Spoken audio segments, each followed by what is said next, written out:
नमस्कार मैत्रिणींनो, श्री स्वामी समर्थ। उद्या आहे आषाढी एकादशी। हिंदू पंचांगानुसार आषाढी एकादशी व्रताला विशेष महत्त्व आहे। आषाढी एकादशी व्रत हे भगवान विठ्ठलाला समर्पित आहे। विठ्ठल हे भगवान श्री हरी विष्णूंचेच एक रूप आहे। एकादशी व्रताला विशेष महत्त्व आहे। एकादशी व्रत करण्याबरोबर आपण या दिवशी काही सेवा करायची आहेत।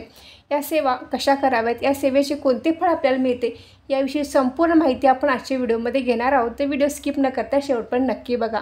नमस्कार, मी सारिका भक्ती विश्वमध्ये आपले मनापासून स्वागत। उद्या आहे आषाढी एकादशी, तर आपण या दिवशी एकादशी व्रत तर करायचे आहे। एकादशी दिवशी आपण सकाळी लवकर उठून आपले घर अंगण स्वच्छ करायचे आहे। अंघोळ वगैरे झाल्यानंतर देवपूजा करून घ्यायची आहे। देवपूजा करत असताना आपल्या देवघरात असणाऱ्या विठ्ठलाच्या मूर्तीवर अभिषेक जरूर घालायचा आहे। विठ्ठलाची मूर्ती नसेल तर आपल्या घरामध्ये बाळकृष्णाची मूर्ती ही प्रत्येकाच्या घरात असते।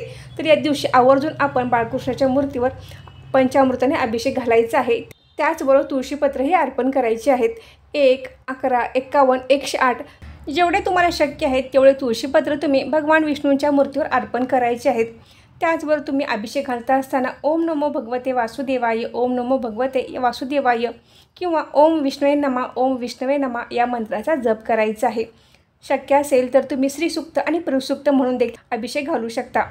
श्रीसूक्त पुरुषसूक्त हे तुम्हाला म्हणायला येत नसेल आणि तुमच्याकडे नित्यसेवेची पुस्तक जर नसेल तर तुम्ही मोबाईलवर लावून तुम्ही ऐकू शकता आणि त्यावेळी तुम्ही अभिषेक घालायचा आहे। विठ्ठलाची मूर्ती असो किंवा भगवान विष्णूंची मूर्ती असो, आपण यावेळी पिवळे वस्त्र, पिवळे फुले आणि पिवळ्या मिठाईचाच नैवेद्य दाखवायचा आहे। जे आपण उपवासाचे पदार्थ करतो त्याचाच नैवेद्य दाखवायचा आहे।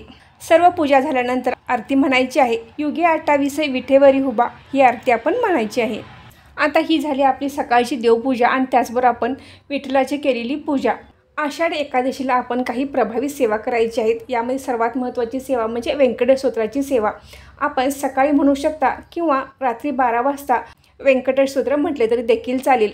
हे व्यंकटेश स्तोत्र आपल्याला 21 वेळा म्हणायचे आहे। तुम्हाला सकाळी म्हणणे शक्य असेल तर तुम्ही सकाळी म्हणू शकता आणि जर तुम्हाला रात्री जर सेवा करायची असेल व्यंकटेश स्तोत्राची तर रात्री 12 वाजता व्यंकटेश स्तोत्राची जरूर सेवा करा। अतिशय प्रभावी अशी ही सेवा आहे। तुम्हाला 21 वेळा म्हणणे शक्य नसेल तर तुम्ही किमान 3 वेळा तरी व्यंकटेश स्तोत्र आवर्जून पठण करा। जर तुमच्याकडे व्यंकटेश स्तोत्र नसेल किंवा तुम्हाला व्यंकटेश स्तोत्र म्हणायला येत नसेल तर तुम्ही गुगल सर्च करा, यूट्यूबला बघा आणि एखाद्या पेजवर लिहून काढायचं आहे आणि हे व्यंकटेश स्तोत्र आपल्याला 21 वेळा म्हणायचे आहे। रात्री 12 वाजता म्हटले तर त्याचा खूपच चांगला अनुभव आपल्याला येतो। आपल्या प्रत्येक चांगल्या कामामध्ये आपल्याला यश मिळते, आपली आर्थिक भरभराट होते, आर्थिक तणाव नाहीशी होऊन जीवनात सकारात्मक बदल होतात। तर आवर्जून आपण व्यंकटेश स्तोत्राची ही सेवा जरूर करावी। एकादशी दिवशी आपण विष्णू सहस्रनामाचे पठण ही करायचे आहे। विष्णू सहस्रनाम म्हणजे भगवान विष्णूंची 1000 नावे। या दिवशी आपण आवर्जून विष्णू सहस्रनामाचे पठण करायचे आहे। आषाढी एकादशी दिवशी दिवसभरात तुम्ही 3 वेळा विष्णू सहस्रनामाचे पठण करायचे आहे। विष्णू सहस्रनामाच्या पठणाने अनेक समस्यांचे निराकरण होते, आपल्या सर्व पापांचा नाश होतो, आरोग्य सुधारते, नोकरीविषयी काही समस्या असेल तर त्याही सुटतात। विष्णू सहस्रनामाचे पठण करत असताना मनाची शुद्धता, त्याचवर भक्तिभाव आणि मन एकाग्र असणेही आवश्यक आहे। मन एकाग्र ठेवून आपण विष्णू सहस्रनामाचे पठण करायचे आहे। पितृदोषातून मुक्तीसाठी आपण आषाढी एकादशी दिवशी संक्षिप्त भागवत ग्रंथाचे वाचन करायचे आहे।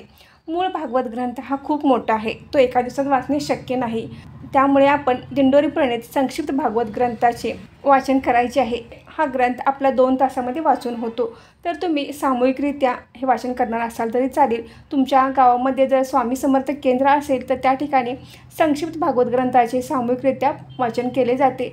त्या ठिकाणी तुम्ही जाऊ शकता आणि नसेल तुम्हाला जाणे शक्य होत नसेल तर तुम्ही घरच्या घरी देखील संक्षिप्त भागवत ग्रंथाचे वाचन करू शकता। स्त्रियांना सासरमध्ये काही पितृदोष असेल तर त्याचाही त्रास होतो आणि माहेरमध्ये काही पितृदोष असेल तर त्याचाही त्रास होत असतो। तर अशा वेळी आपण संक्षिप्त भागवत ग्रंथाचे वाचन जरूर करावे। प्रखर अशा पितृदोषातून मुक्तीसाठी आपण प्रत्येक एकादशीला संक्षिप्त भागवत ग्रंथाचे वाचन जरूर करावे। स्त्रियांनी जर संक्षिप्त भागवत ग्रंथाचे वाचन केले तर सासर आणि माहेर दोन्हीकडचा पितृदोष निघून जाण्यास मदत होते। संतान प्राप्तीसाठी देखील तुम्ही आषाढी एकादशीपासून काही सेवा करू शकता। आषाढी एकादशीपासून प्रत्येक एकादशीला म्हणजे आपण 12 एकादशी करायची आहेत, अशा प्रत्येक एकादशीला आपण भगवान विष्णूंच्या मूर्तीवर, बाळकृष्णाच्या मूर्तीवर पंचामृताने अभिषेक घालायचा आहे। श्रीसूक्त आणि पुरुषसूक्त म्हणत आपण हा अभिषेक घालायचा आहे। संतान प्राप्तीसाठी अतिशय प्रभावी सेवा आहे। आपण 12 एकादशी उपवास करायचा आहे आणि श्रीसूक्त पुरुषसूक्त म्हणून आपण बाळकृष्णाच्या मूर्तीवर अभिषेक घालायचा आहे। पती पत्नी दोघांनीही सेवा करायची आहे। उद्या आषाढ एकादशी आहे, तर आपल्याला या सर्व सेवा करायच्या आहेत. आता बरेच जण म्हणतील की इतक्या सेवा दिल्या आहेत आणि दिवसभरामध्ये करणे एवढे शक्य नाही, पण आपण वेळेचे नियोजन केले तर आपल्या ह्या सगळ्या सेवा होऊ शकतात. व्यंकटस्तोत्र असू दे, विष्णू सहस्रनाम असू दे किंवा संक्षिप्त भागवत असू दे, ह्या सेवा अतिशय प्रभावी आहे. आषाढ एकादशीचा दिवस हा वर्षातून एकदाच येतो, तर आपण पूर्णपणे वेळेचं नियोजन करून ह्या सेवा जास्तीत जास्त करण्याचा प्रयत्न करायचा आहे. काही जण म्हणतील आम्हाला भरपूर कामे असतात किंवा काही जण म्हणतील आम्ही कामावर जातो, तर उद्या आषाढ एकादशी सुट्टीही असतेच. आणि जरी सुट्टी नसेल तरी उद्या रविवार आहे, त्यामुळे सुट्टीही सगळ्यांना 100% असणारच आहे. काही जण म्हणतील आम्हाला अजिबातच वेळ नसतो किंवा आमच्या घरी लहान मुलं आहेत, आम्हाला एवढ्या सेवा करणे शक्य नाही, तर आपण एक मंत्र म्हणायचा आहे. हा मंत्र आपल्याला तुळशी माळेवर म्हणायचा आहे. तुळशी माळ नसेल तर कोणत्याही माळेवर तुम्ही म्हटला तरी चालेल. ओम भक्तवरदाय विद्महे पांडुरंगाय धीमहि तन्नो कृष्ण प्रचोदयात. हा मंत्र तुम्ही एक माळ म्हणजे 108 वेळा म्हणायचा आहे. आपल्या जवळ असलेल्या विठ्ठल रुक्मिणीच्या मंदिरात जाऊन आपण दर्शन घ्यायचं आहे. त्याचबरोबर पिवळी फुले, पिवळे वस्त्र आणि पिवळ्या मिठाईचे दान करायचे आहे. पिवळ्या मिठाईचे दान केल्याने रोगमुक्ती, मानसिक शांती मिळते. तुम्हा सर्वांना आषाढ एकादशीच्या खूप खूप शुभेच्छा. ओम भक्तवरदाय विद्महे पांडुरंगाय धीमहि तन्नो कृष्ण प्रचोदयात. ओम भक्तवरदाय विद्महे पांडुरंगाय धीमहि तन्नो कृष्ण प्रचोदयात. ओम भक्तवरदाय विद्महे पांडुरंगाय धीमहि तन्नो कृष्ण प्रचोदयात. ओम भक्तवरदाय विद्महे पांडुरंगाय धीमहि तन्नो कृष्ण प्रचोदयात. ओम भक्तवरदाय विद्महे पांडुरंगाय धीमहि तन्नो कृष्ण प्रचोदयात. ओम भक्तवरदाय विद्महे पांडुरंगाय धीमहि तन्नो कृष्ण प्रचोदयात. ओम भक्तवरदाय विद्महे पांडुरंगाय धीमहि तन्नो कृष्ण प्रचोदयात. ओम भक्तवरदाय विद्महे पांडुरंगाय धीमहि तन्नो कृष्ण प्रचोदयात. ओम भक्तवरदाय विद्महे पांडुरंगाय धीमहि तन्नो कृष्ण प्रचोदयात. ओम भक्तवरदाय विद्महे पांडुरंगाय धीमहि तन्नो कृष्ण प्रचोदयात. ओम भक्तवरदाय विद्महे पांडुरंगाय धीमहि तन्नो कृष्ण प्रचोदयात. ओम भक्तवरदाय विद्महे पांडुरंगाय धीमहि तन्नो कृष्ण प्रचोदयात. ओम भक्तवरदाय विद्महे पांडुरंगाय धीमहि तन्नो कृष्ण प्रचोदयात. ओम भक्तवरदाय विद्महे पांडुरंगाय धीमहि तन्नो कृष्ण प्रचोदयात. ओम भक्तवरदाय विद्महे पांडुरंगाय धीमहि तन्नो कृष्ण प्रचोदयात.